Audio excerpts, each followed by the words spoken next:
What is up, everybody? Welcome back to the Buccaneers franchise, episode 9 today. Yeah, episode 9. And we got our week 14 matchup against the Falcons. And if you guys saw last video, if you didn't, you better go back and check it out. It was a really good game, great video, learned a lot more about the draft, all that stuff. So make sure you check that out if you haven't already. If you did, you saw the incredible game that we had. It was back and forth. It came down to the wire, but we were able to pull it off with a 32-30 final. What an incredible game it was. And honestly, it was a little hair pulling. Bryce Young, phenomenal day by him. 423 yards, 3 touchdowns, no interceptions. We couldn't get a single turnover against him. Only got after him 3 times.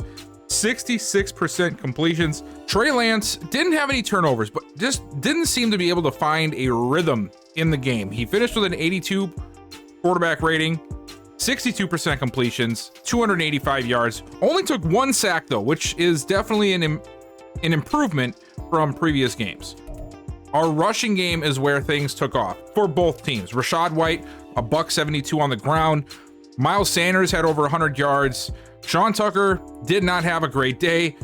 And after that, it was just a few runs by the quarterbacks and then one by Chuba Hubbard. Nothing too major, but Rachaad White had himself a career day. Receiving wise, Chris Godwin had a massive day for us, 7 for 121. Almost half of the yards that Trey Lance threw for were to Chris Godwin. He was making huge catches over the middle in traffic on third downs to move the chains. It was an incredible performance by him. We got a chance to see a little bit more out of Russell Gage. And then also for the Panthers, Jonathan Mingo, who had a quiet season. We saw the stats before the game started, but he ended up having a 100-yard performance on 8 catches. He was all over the place as well. Adam Thielen, not as many yards, but 2 touchdowns, 10 catches, leading the Panthers in receptions and, of course, scoring. It was not a very busy day for the defenses, though. In terms of producing, I should say. It was very busy for them trying to track down all these points, but we didn't have a lot of sacks, no turnovers on the day. Devin White, Levante David, and Kalijah Cansey all ended up with a sack. Frank Louvu for the Panthers ended up with the lone sack for Carolina. Like I said, no interceptions. There was 1 forced fumble, and that was on the sack that Levante David had, which ended up being a recovery for Yaya Diaby? Diaby? I think it might be Diaby. Let me know. I think it's Diaby. But anyway, he had the fumble recovery. Defense did play well for the most part, I still think, given what we have talent-wise there. The big issue with the game, though, is we lost both Ryan Jensen and Tristan Wirfs for multiple weeks to abdominal tears. Jensen will be out for 3, Wirfs out for 2. That's going to make things a little bit more difficult for us as we try to secure a spot at the top of the NFC South. And with it being week 14, we really cannot even try to bring somebody in via trade. We could bring in somebody from free agency, but after looking through this, there really isn't anybody that is any better than what we already have. And in order to bring somebody in, of course, we'd have to cut somebody off the team. And I don't think it makes sense to do that, especially if we're not getting a significant boost in that department for the time being. With us advancing another week, we also know 80% of the scouting information for Dwayne Albert. So I wanted to stop here, check him out, because that was a guy that was definitely high on my board. And I'm still seeing a lot of good stuff here. We have A, awareness, A, carrying, A, catching traffic, A, short route running, B, medium route running, deep route is even A or at least a B. Same with run block finesse, trucking, pass blocking, spectacular catch. We know his injury is going to be no lower than a C. Break tackle is a C. I really think that Dwayne Albert might be a big part of what we should be aiming for once we get to the draft, especially considering we have no real answer right now at the tight end position. Yes, Cade Otton has done some nice things the last couple of weeks, but in the grand scheme of things, we know we need an upgrade at tight end. Dwayne Albert might be the guy to do that, considering all of these good grades. He's projected to go in the middle of the draft. His physical ratings all appear to be really good. Great to elite in speed, strength, agility, and acceleration. Solid to good jumping, good to great change of direction. Just seems like a really, really good fit for us. Has the build that I'm looking for, 6'6", 252. Yeah, so this is somebody that will definitely be on my radar once we get to the draft. Because of the awesome line play we had last week, we actually have a trench boost scenario. And because of that, if we can get a good day on the ground again this week against the Falcons, we'll get a bunch of extra XP for our linemen. We also have enough points to add one more to our list here on the head coach talent tree here. So we are going to do, I guess it doesn't really matter which one. We'll just get one of them out of the way. So now we're just 30 points away from being able to start upgrading our extra focus players in the training program. Now for this week's opponent, the Atlanta Falcons. The Falcons coming off a big win over the New York Jets, who have been one of the better teams this season, because remember, in this world, Aaron Rodgers never gets hurt, so we know the Jets have a very, very solid team. Desmond Ridder ended up having 3 touchdowns to only 1 interception for a 109.4 quarterback rating. He took 2 sacks, but had 70% completions on his throws. Oh. It looks like Rodgers may have gotten hurt.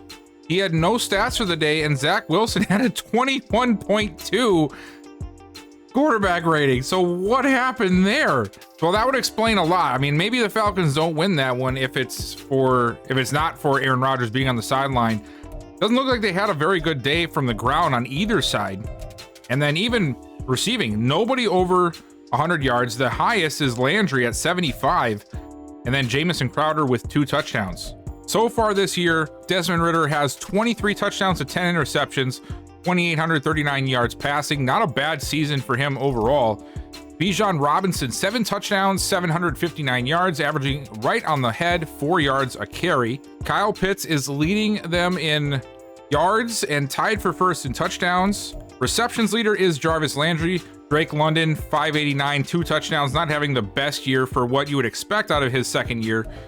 Kyle Pitts, it's good to see him having a good year though, because I feel like his talents have been wasted for sure on this team as of late, or really since he got drafted. On the defensive side, Grady Jarrett, 4 sacks, tied with Lorenzo Carter and Calais Campbell for the lead of the team. David Onyemata at 2, Malik Harrison, Bud Dupree, and D'Angelo Malone all with 1. Interception-wise, A.J. Terrell Jr. leading them with 3, Jesse Bates behind him with 2, along with Mike Hughes, Jeff Okudah, Caden Ellis, and Jalen Hawkins all with 1 of their own. And they have 4 fumbles on the year. A.J. Terrell, Jalen Hawkins, Bud Dupree, and Trey Flowers.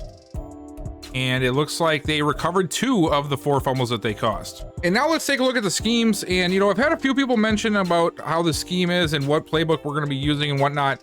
And I took this approach as realistic as possible, right? So, I know that the Tampa Bay book probably doesn't fit what we have right now in terms of talent. There might be a better book out there especially for Trey Lance, and I do understand that. I spent a lot of time going through playbooks and schemes and all this stuff for the CPU play. But anyway, I do want to point out that I feel like it would have been unrealistic for me to just completely change the playbook. Yes, I know it sounds a little ridiculous, but that's just the way I like to run things. We came in preseason and started.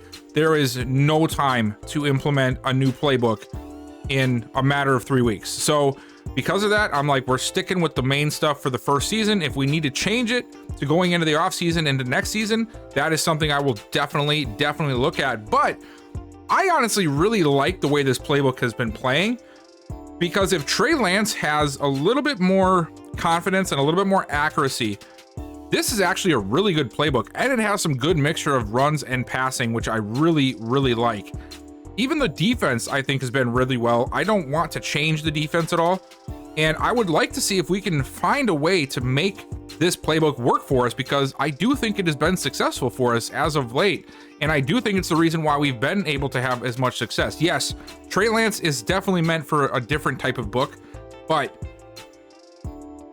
I don't want to build the team around a scrambling quarterback book and then end up in a situation where there's an update that comes out which essentially deletes the fact that quarterbacks can run properly, or have a situation where we end up with a quarterback playing for us that's not mobile or is not a scrambler by default, so they don't run when they need to, and now we're in a bad book for them. I'd rather conform Lance to become a good passer, like I've been talking about since the beginning with him, and then have him fit this book, or have a quarterback that'll fit this book. So That's where my head is at with that process. And then regarding the Falcons, they are running a West Coast zone run as well. Atlanta runs a West Coast zone run book. It says here that they like to run the ball, but also like to hit the intermediate level of the field. So over the middle, 10, 20 yards downfield is where we can expect them to go. And it makes sense. Guys like Drake London and Kyle Pitts, that is perfect for them. And then they have Bijan Robinson and even Cordero Patterson coming out of the backfield. Not a bad setup. Defensively, they're a multiple 3-4, which is technically what the Bucs book is as well. So you know what we're going to see from there? We're going to see some pressure from all types of angles. We're going to see different schemes or different formations getting thrown at us to try to confuse our blockers. With that stuff in mind, what I think I want to do this week, I know they throw short a lot, but with the playbook designed to go over the middle, this is a tough decision for me because I have a feeling that if they try to run it, which they've shown they will with Bijan Robinson, even if he's not having a great day, we could leave ourselves in a serious situation if we do not have the linebacker and DB run support from our second level, right? And the short pass coverage, of course, will be open. But I also feel like medium passing, if it's built into the playbook, the kind of targets they have, we do not want to get into a situation where we're letting them pick us apart over the middle of the field. So we're going to go defend medium pass this week. And then for the offense, they do have a good amount of blitzing, 24, but it's not like last week was 30%. We did blitz counter. I thought we played well with the blitz counter, but what I'm looking at here is both of their pass yards and rush yards are 23rd. So neither one of them are good, but they are number 8 in takeaways. So what that tells me is running might be a better option. Also, considering I know what this defensive line is for the Falcons right now, and that is definitely their weak spot, I don't want to try and go outside and pick on Jesse Bates and AJ Terrell. So we're going to stick with run inside this week. I think we want to try to aim for 200 rushing yards, which sounds a little extra, but when you think about what Trey Lance can do on the ground and what we just saw Rachaad White do last week, I'm completely okay with giving that as a goal this week. I don't think we're going to hold them under 10. I really don't, because we have yet to show that we can suffocate offenses to the point of shutting them down. So I'm going to go allow 24 points or less because I want to try and get more franchise points. And then offensively, 350 yards, that is not a difficult thing. That I don't think we should have a hard time hitting that, especially if we're hitting 200 yards on the ground. And then for our head coach goal, I do think that we want to try and generate as much offense as possible. So what we're going to do is we're going to go for get 15 first downs. All right, I'm going to go ahead and do these mini games, and then I will see you guys on the field. So we got a very quick 3-and-out, and now we come out here on offense. Trey Lance trying to build off of last week. There is his season stats: 27-54, 13 touchdowns to 6 interceptions. Definitely not the amount of touchdowns we were hoping to have through the air, but we have been successful. Both of these squads 8-4 today. Here we go. Lance back. Fires it quickly over to Godwin on the curl route, and he's got himself a first out to the 43. Another pass here on first down, and it's Godwin again over the middle to the 49. Right away, Godwin continuing what he was doing for us last week in that big game. Handoff Rachaad White, and he gets a huge block off the right side, down inside the 30 and wrapped up at the 26-yard line. Right side of the line did an excellent job of sealing that edge. Now White's going to go the other way, and he gets held up on one of the blockers. Sort of stunts what that could have been, but it's still a 7-yard gain. Back to throw it here. Big drop back. Lance looking short. He's got a man. It's Payne Durham, and he is shoved out at the 5. We are rolling here on the opening drive. Pistol set here. 1st and 10. Handoff Rachaad White. Easy money for the touchdown. Didn't even get touched walking in. And we are going to start things off on an incredible foot, getting the 3-and-out defensively, following it up with a touchdown to go up 6-0. Falcons back on offense here. Ritter right away under pressure, and he's got to throw it away. 0 for 3 so far on this day, as, of course, the first 2 passes went incomplete. That was on the first drive. So his first 2 passes went incomplete on the first drive, and then, of course, that one there. And there's his first completion. And, ooh, a beautiful move and he breaks free across the 40 to the 41. It's Jarvis Landry again. No, Jamison Crowder. I keep getting those two confused from the last game as well. But a big-time play from Jamison Crowder. This team led by two veteran receivers, and it has worked for Ridder very well, as there he goes to the youngster Drake London, rolling out of bounds inside the 40. Very different Falcons team than what we saw on the first drive. First drive, they looked out of sync and just confused. This time, Ridder playing with purpose. Fires it short to Robinson. He's got a lane up the sideline to the 32. Single back here on second and short. Ridder takes a quick drop back, fires over the middle, and it is Landry that time down to the 27. Here we go, 1st and 10. Ridder back to throw it.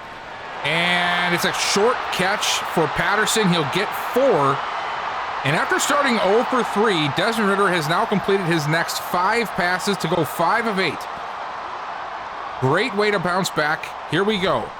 Play action, Ridder rolling out to the right. Fires a quick shot in to Crowder, and he'll only be able to get a couple of yards. Barrett dropped in the coverage, makes the tackle. 3rd and 4. Ridder outside, it's caught, but he throws it too high, and Duke Shelley brings him down before the first, and it looks like we're about to see a field goal attempt. So after the Falcons field goal in the last drive, we had a couple of nice runs, but ultimately had to punt, so here we go. Falcons back on offense. Ridder spinning around and shucking up a prayer, and that prayer is answered, but by the wrong team. It's Antoine Winfield taking it back to the 35. What a big-time play, and that is the kind of stuff that you cannot do, and that's something that young quarterbacks just have to go through and learn. You can't do a 360 no-scope and just chuck that thing up into the air praying that a black jersey is going to bring it down, because more than likely there's a defender just waiting for the opportunity like Antoine Winfield Jr. was there. And I talked about this on the last drive, and I did not show it. Rachaad White, with his performance so far tonight and last week, has now crossed the 1,000-yard mark on the season. Great accomplishment for our first year, as he will get nowhere, stuffed at the line. 2nd down, 5 carries, 47 yards. Of course, most of those coming off of that 1 or 2 big runs he had in the first drive when we scored the touchdown. Here we go, 2nd down. Ridder. I just called Trey Lance Ridder, guys. Fire me. Fire me now. Here we go. Another 3rd down for us. Can we convert? We can. Cade Otton coming through in the clutch down the seam. Holds on and gets in the end zone for the big score. We're going to go up 13-3. The Falcons back out now, down by 11. 3.5 to go in this first quarter. They're going to hand it off to Robinson. And Robinson looked like he had a lane at first. And oh no, he's down. Bijan Robinson gets up, but then miraculously gets injured after all of the contact. Ain't no way that hair stuck under that helmet. So now it's going to be Tyler Algier coming in. Ridder back, throws it short for Kyle Pitts, and he will have himself a gain out to the 31. Another 3rd down here for Atlanta. Ridder, quick shot outside. This time, Patterson can hang on, and they'll move the chains. Hand off to Patterson, and he meets Devin White in the pocket, or in the lane, I should say, and now Barrett is hurt again. Dude, this guy can't stay healthy, guys. This is insane. 2nd and 9, handoff, Patterson. Not sure why he went inside there. Looked like the guard had Vita Vea sort of shielded from that lane off of his right shoulder in between the tackle, but Patterson chooses to go inside, and Vea easily brings him down. 3rd and 6, play action. Rimder. I can't even say his name properly. Don't even ask me what other name I was adding into that. But his name ended up being Rimder, and he throws it for the 1st down.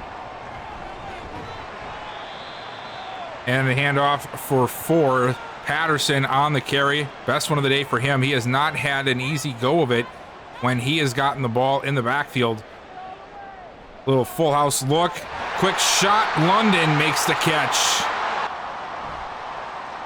Play action. Ritter rolls out, finds Pitts, and Pitts able to turn it into 4 yards. Another throw, again going outside to the left, but that time it's incomplete. Third down. He was looking for London, but it looked like he was a little off target. 3rd and 6, but hey, even if they can't get this here, they should at least get points out of this drive. Algier on the screen, gets outside, he'll get the first down. Great job up front by the blockers. And then Algier doing what he does, getting outside, making the play, and getting the first. Ritter back to throw it. Deep shot to the end zone, and once again off target. He tried to put it only where London could get it, but he put it just a little bit too far outside. If he brings it in maybe a foot, London has a chance at it and can maybe make that play.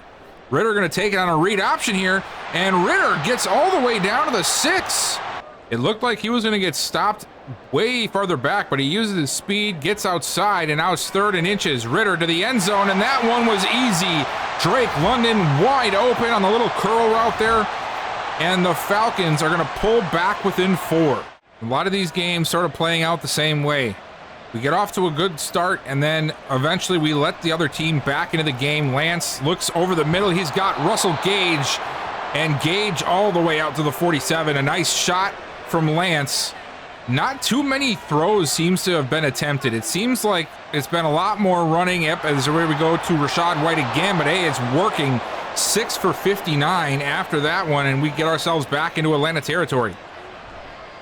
Hand off Rachaad White again, and he cannot get away from that defender that was on Mouch there. It was Ellis. Got to try and get outside of that, but he just couldn't make it happen. 2nd and 4. And Lance going to give it right back to him, but the Falcons saw it coming. They'll shut it down after just a yard. It was Ellis again, back-to-back plays, making the stop. Put us in a 3rd and 3 situation, but Rachaad White finds a clear path down inside to the 20. That big run gets us down to the 17. And we are knocking on the door once again. Handoff, Tucker outside, clear lane and an end zone for Sean Tucker. And unlike last week when we had all of those field goals, this week we are closing off these drives with touchdowns. That's our 3rd already. After we re-extend our lead back to 11, the Falcons back on offense, and look who is back. It's Bijan Robinson, but he puts it on the turf, and Devin White recovers it. It looked like he was up on that one. That did not look like he was down. He got held up in a bunch of traffic, and it looks like that thing popped out for sure. Oh, maybe not. I would have to see that again. Will they show me the... No, they won't. I have a feeling that's going to come back now after seeing that replay. And yes, it does go back to Atlanta, rightfully so, as his knee had hit before Jamel Dean was able to punch the ball out. 2nd and 4. Hand off to him, and he gets stood up in the backfield. It's Kalijah Cansey with the big stop for a loss of 2. Single back formation here on 3rd down. Ritter takes the drop back. Rolling out, under pressure, he's going to go down. Jermaine Johnson and Tryon Shoyinka get back there for the sack, and we're going to force another punt.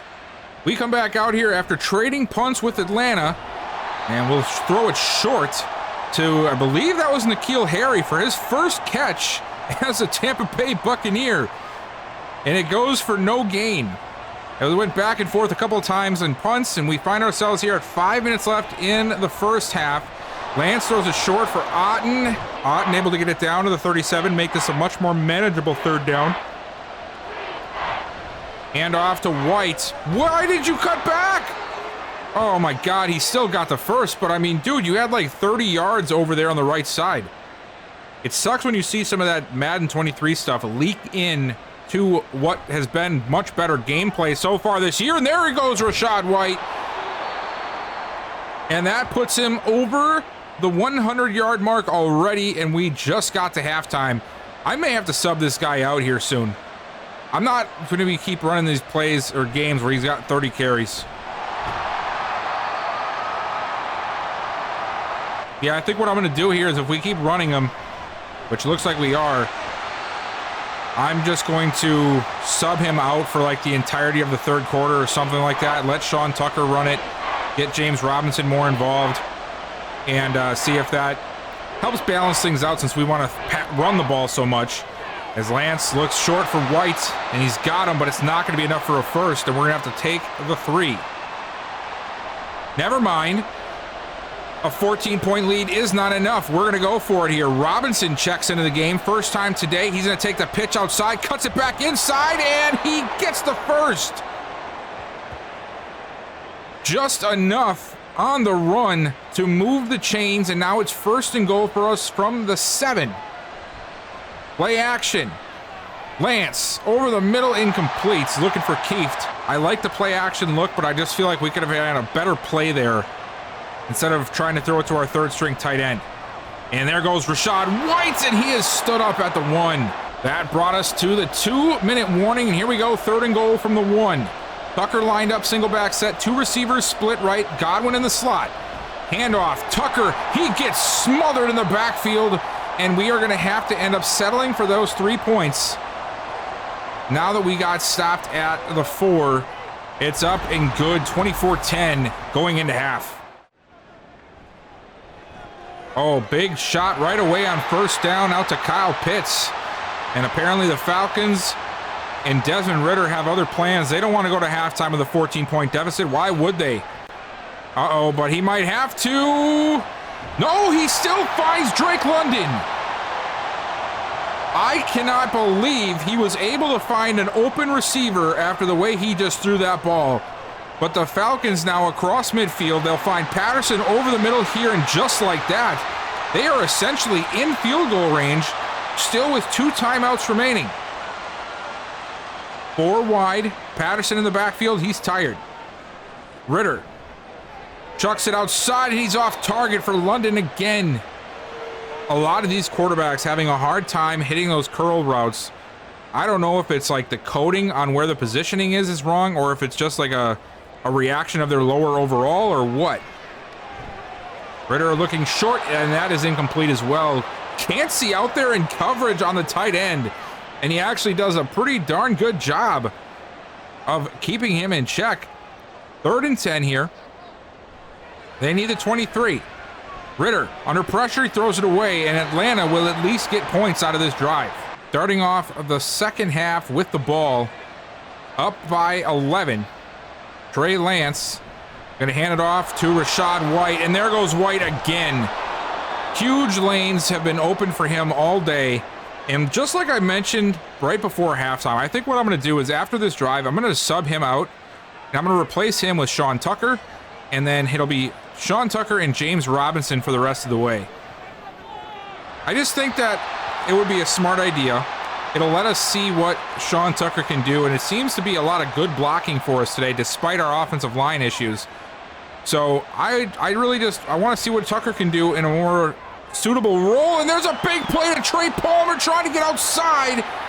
He just did not have the angle on Jesse Bates, but regardless, it's going to be a humongous play. Simple crossing route gets him wide open in man coverage. And we have a chance here to go up big. Russell Gage over the middle, down inside the 10 to the 9. All right, let's finish this drive off with another touchdown. Handoff, White, right up the gut. Oh, he gets tripped up.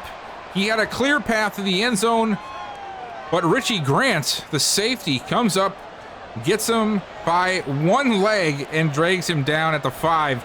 Handoff to the fullback, and Lubke only able to get 2 yards. Here we go, another 3rd and goal. Quick snap. Lance looking for Godwin. He dropped it. What? Ain't no way that Chris Godwin just dropped that. Okay, we're going to go for it. Right there. Look at that. Slot right there.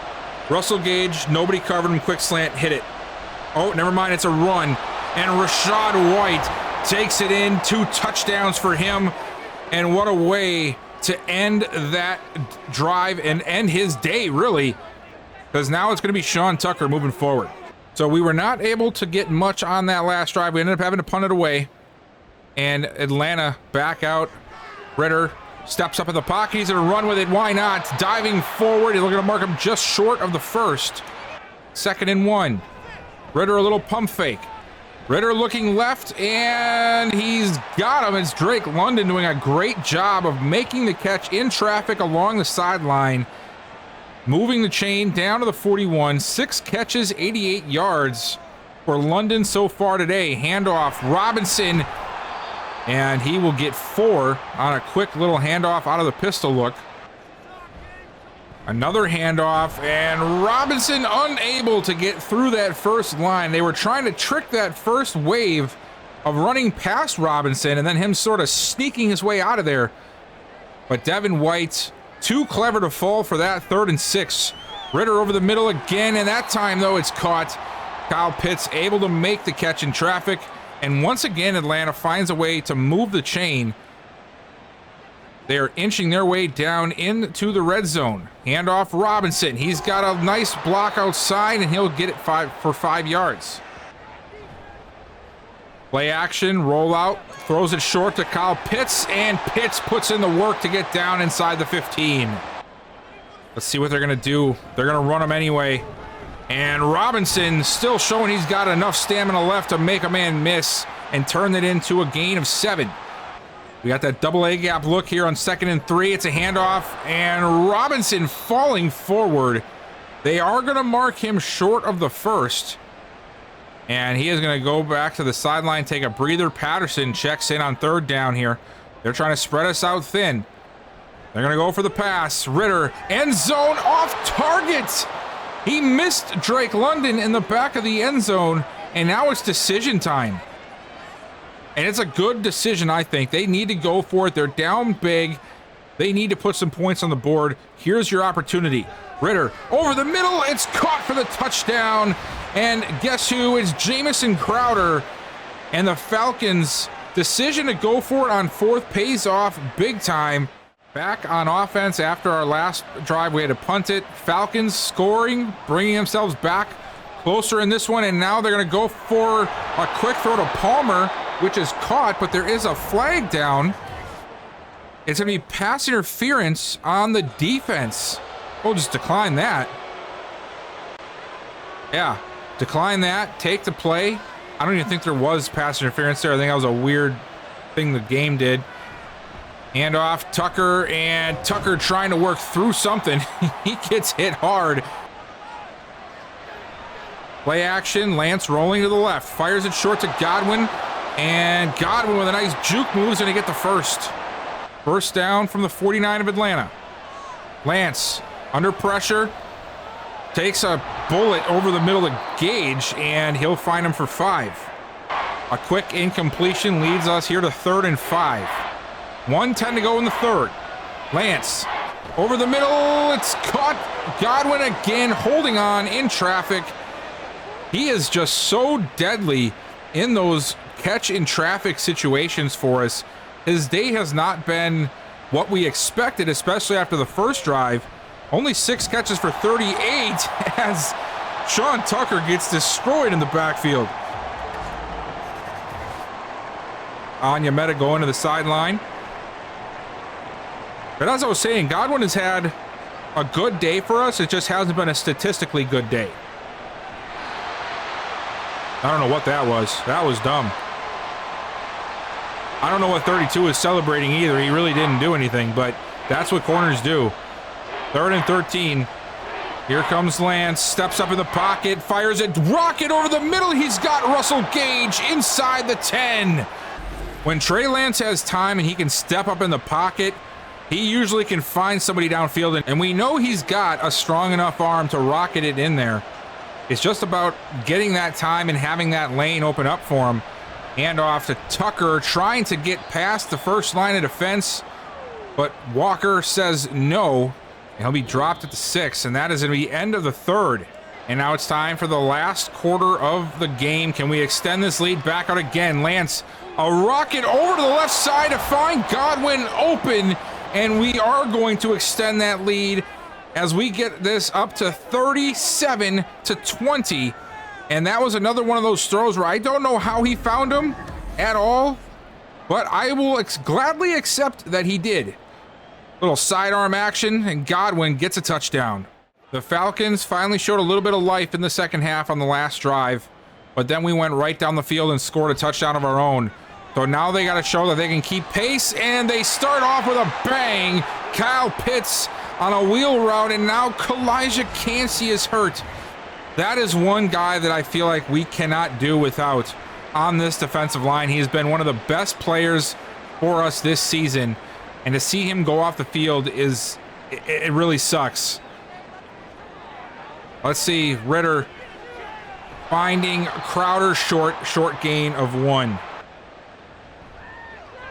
Here goes Ritter again, looking outside for Patterson. He'll find him for 5 or 6, making it 3rd and 3. Empty set on 3rd down. And Ritter found somebody, but he's off target. And now it's decision time again. Go for it or punt it. I think they might punt this one. I am wrong. They're going to go for it. Why not? They're at the 43. Ritter, a very quick snap, and he throws an interception right into the waiting arms of Antoine Winfield again. And Winfield slips past the last defender and is going to take it all the way home for the touchdown. Winfield Jr. making Ritter pay for his quick decisions. 2nd pick of the day, 1st defensive touchdown of the season. And that right there might have just put the light out that the Falcons had trying to make this comeback. Atlanta coming back out here after the 2nd interception, and a very deflating one at that. Throws it outside for Robinson, but McCollum sitting out in that flats waiting, and he'll bring him down after just 2. And now I'm looking for us to just get this ball back and run this clock down and go home with another victory, our 9th of the season. Ritter looking over the middle, and he finds number 10, and that is Jarvis Landry out to the 45. Haven't really heard his name called since I think the 1st quarter. 3 catches for 30 on the day for him. As Ritter going to the flats to Robinson again, and McCollum again out there. A little bit better of an outcome for Atlanta, though. They'll get 7. And now they're going to go straight to the empty look. And Ritter steps up and off target. And now the boos start. He was looking for Scotty Miller on the outside. Fans not happy. I mean, you can't blame them. We came walking into their house and we are destroying them. And there come the boos again as Carlton Davis forces another 4th down on a timely hit on Drake London. And just like last drive, they're going to have to go for it at this point. Down 25 with 9 minutes to go. Everything is on the table here. Ritter takes a beautiful shot. He finds Kyle Pitts. The game may be out of reach, but that right there was an incredible play. Ritter stood tall in that pocket. He had Tryon Shoyinka breathing down his neck and delivered a pass that only Kyle Pitts could bring down. And that is going to extend this drive, get him down to the 25. Arthur Smith is like, okay, let's do this. Let's get moving here. Let's see what we can come up with. And they're going to go handoff. Robinson outside, gets past 1, 2, and dropped at the 17. It's a handoff to Robinson. He gets a clear lane up the field and down to the 4. He could not get past Ryan Neal. He would have had a touchdown. But now they're set up 1st and goal from the 4. Play action to Patterson. Ritter rolling out of the pocket. No, he comes back in and fires a dot to number 87. It's John Fitzpatrick, the tight end. And Atlanta is not going down without a fight. So after the interception, we sort of went back and forth a little bit. Now we find ourselves here 45-27 still. Atlanta throws it short for a gain of 2. I've cut a lot of the drives out in between that. Well, of course, there was the Atlanta touchdown, too. Can't forget about that. But then we traded punts a little bit, had a turnover on downs that we did nothing with. And we find ourselves here. Oh, nice play by Patterson. Closing in on the 2-minute mark as Atlanta's still down by 18. Trying to put something together to make this game a little bit more respectable. As Ritter takes a big shot to London, and he finds him down to the 22. Play action. Ritter, end zone. It's a touchdown. It's Drake London. It looked like they ran the 4 verts with London on the inside most part, more of like a crossing route. And it was perfectly dialed up against our double safeties back there. Just, they split us. McCollum got stuck on him. He can't hang with him. And Atlanta gonna bring this back within at least 2 scores before the end of this game. And even though the Falcons found a way to score a couple of touchdowns, we find a way to close this game out. 45-34 is gonna be the final. We're gonna have an 11-point win. It should have been more than that, but we know what Madden does at the end of the game. They make the other team almost unstoppable. It happens without fail. And that's exactly what happened in this one. But hey, we are going to move to 9-4 on the season, get ourselves at least 3 games ahead of almost anybody in the division. And wow, I mean, I did not expect this. I'm sure you guys didn't either, but we are well on our way to a playoff berth in our first season. All right, so let's see what we get here from the trench boost. Remember, we had a really good game, I think, on the ground. Coach, another huge day on the ground, and for the unit up front, it's starting to feel like this offensive line can overpower any defense they face. And yeah, I mean, we had a great day, and the entire offensive line just earned 10,000 XP. That is huge. Some upgrades will be happening to this line here very soon. We did end up having 2 more injuries. Shaquille Barrett out for 4 weeks, and Kalijah Cansey, one of our best young players, is gonna be out until almost the playoffs. Man, that really, really sucks. 2 of our starters on the offensive line and 2 of our mainstays on the defensive front 7 are now out for the foreseeable future. All right, we have the Packers up next. Let me know down below, guys. I hope if you're still watching, do you guys want me to play out the rest of this season game for game, or do you want to see us maybe sim a game or 2 and see if we hold on to this? I feel like we may have to watch this because right now we only have a 2-game lead on the Falcons. If they continue to do really well, they should be able to get ahead of us. We do have a bunch of tiebreakers over everybody in our division. I'm worried because right now we're the number 2 seed. I don't want to lose that, right? So again, let me know down below. Do you guys want to see us play the Packers, take on every one of these games? Or do you want to see me maybe do a few sims, maybe 1 sim, and see where things take us at that point? We still have at least the Saints to watch yet because I do want to see the final division game. And let's just take a look at the schedule here, what we have left. Yeah, so we have the Packers, the Jags, Saints, and the Panthers. So we have 2 more division games left. 2 more. So I mean, in my head, if we are going to be doing a sim, I would do the Packers Jags and then watch the last 2 games because those are going to be very, very important. Otherwise, if you guys want to spend the next 4 episodes watching each individual game, I'm completely okay with that, right? So let me know down below what you think of that. And that, oh, let's get these upgrade players done too. We have all of those linemen now. Oh yeah, look at this. A lot of these guys are going to have +2s. This is huge, especially for a guy like Cody Moushier, who is right on the cusp of being a potential, playmaker for us. So we're going to go 1 to, or actually we're going to go both to power because that's what we need most from him. There we go. We get him up to a 74 and he gets 1 to strength. Perfect. Nick Everett's also going to get 2 of them, and we're going to do that to power as well.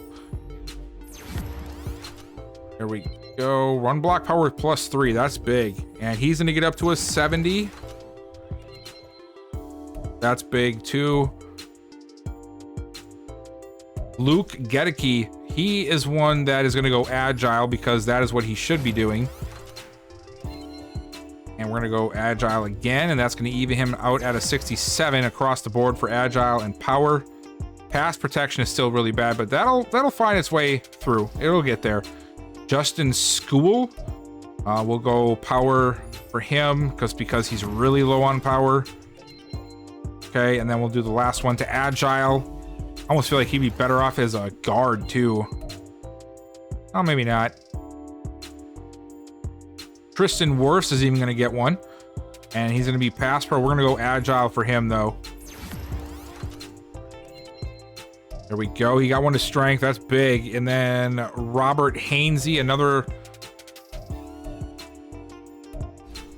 younger guy here. And we're going to go power for him as well. Because once again, inside of the field, I want these guys to be ready for power blocking. And last but not least is Danny Pinter. Thought it was Painter for a second, and we're gonna go, like I told you guys, straight to power. And boom. We got a lot of upgrading done for our offensive line. Tough slate of games coming up, especially considering the injuries we have. So again, guys, let me know down below. Do you guys want to see all 4 of these games? Do you want me to sim the last 2 and show the last 2 division games? Sim a week and see what happens. I don't want to make a decision because you guys don't let me know, and then you make a comment on the video about what I decided. You can't do that. Okay. Anyway, as for this video, that's all I have for you guys. Thank you so much for watching. Please consider hitting that like button before you leave, hitting that sub button if you have not already, and turning on that bell notification so you know when these Buck franchise go live, or that franchise slider video I told you is going to be coming soon. You want to make sure you get it when that comes out. So hit that bell notification, and I will see you guys next time.